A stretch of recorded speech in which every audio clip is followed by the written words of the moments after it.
আসসালামু আলাইকুম গাইস, কেমন আছেন সকলে? আশা করি আল্লাহর রহমতে ভালোই আছেন।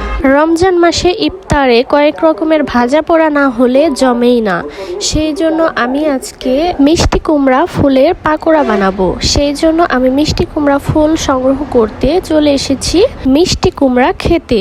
মিষ্টি কুমড়া খেতে এসে দেখি মাশাআল্লাহ অনেক সুন্দর সুন্দর ফুল ফুটে রয়েছে, কিন্তু এই সুন্দর ফুলগুলো নেওয়া যাবে না, কারণ এই ফুলগুলোর থেকে মিষ্টি কুমড়া হবে। সেই জন্য আমি বেছে বেছে যেগুলোর মধ্যে কুমড়া নেই সেগুলো নিয়ে নিলাম।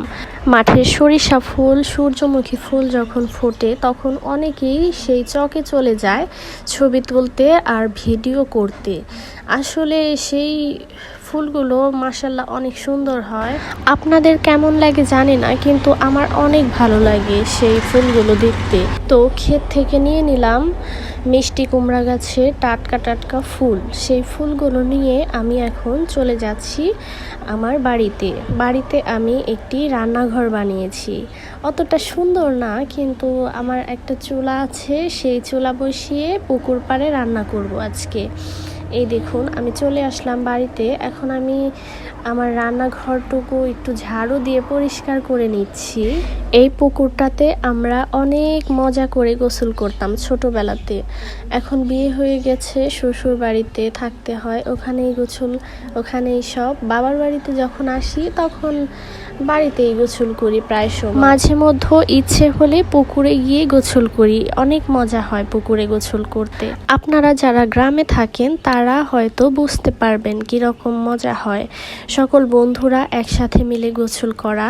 তো কথা বলতে বলতে দেখুন আমি মিষ্টি কুমড়ার ফুলগুলো ধুয়ে নিলাম। এরপর চুলায় আগুন দিয়ে দিলাম, তারপরে কড়াইতে দিয়ে দিলাম একটু তেল কিছুক্ষণ গরম করে তারপরে আমি বেসন দিয়ে, হলুদের গুঁড়ো, মরিচের গুঁড়ো এবং সজের গুঁড়ো দিয়ে বেসন মেখে রেখেছিলাম। এরপর ফুলগুলো ভালোভাবে ধুয়ে বেসনে একটু ভিজিয়ে তারপরে তেলে ছেড়ে ছেড়ে ভেজে নিলেই হয়ে যাবে আজকের রেসিপি মিষ্টি কুমড়ার পাকোড়া।